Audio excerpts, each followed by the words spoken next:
ত্রিপুরা রাজ্য সরকার যুব বিষয়ক ক্রীড়া দপ্তরের উদ্যোগে আমরা সকলেই জানি যে পিআই নিয়োগ প্রক্রিয়া শুরু হয়েছে। আমি প্রথমেই রাজ্যের মাননীয় মুখ্যমন্ত্রী প্রফেসর ডক্টর মানিক শাহ মহোদয়কে তথা আমাদের স্পোর্টস মিনিস্টার টিঙ্কু রায় মহোদয়কে ধন্যবাদ জানাই আমার ব্যক্তিগত তরফ থেকে, ত্রিপুরা স্পোর্টস কাউন্সিলের পক্ষ থেকে।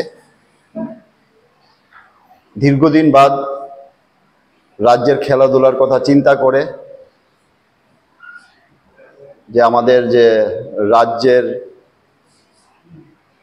যে শূন্য পদ কিছু খালি ছিল সেগুলা পূরণ করার জন্য সারা রাজ্য থেকে বিভিন্ন প্লেয়াররা ইন্টারভিউর জন্য আসছেন। আমরা 2-3 দিন ধরে লক্ষ্য করছি যে তাদের বিভিন্ন জায়গা থাকা নিয়ে সমস্যা হচ্ছে। 6টার পরে আমাদের অফিসও বন্ধ থাকে, অনেক সময় তারা সন্ধ্যার পরে আসেন বা বিভিন্ন সকালবেলা আসেন। এই 1-2 দিন এটা চিন্তা করার পরে আমি আমাদের কাউন্সিলের সঙ্গে সবার সঙ্গে আলোচনা করব, একটা সিদ্ধান্ত নিয়েছি যে কালকে থেকে যে সারা রাজ্যের বিভিন্ন প্রান্ত থেকে যে প্লেয়াররা আসবে তাদের জন্য আমাদের যে কাউন্সিলের যে থাকার যে হোস্টেল আছে সেটাকে আমরা ফ্রি করে দেব তাদের সুবিধার্থে। কারণ তারা আগামী দিনে আমাদের রাজ্যের ভবিষ্যতের জন্য কাজ করবে, প্লেয়ারদের জন্য কাজ করবে।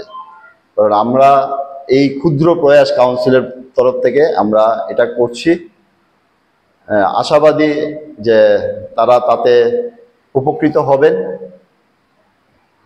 বাস।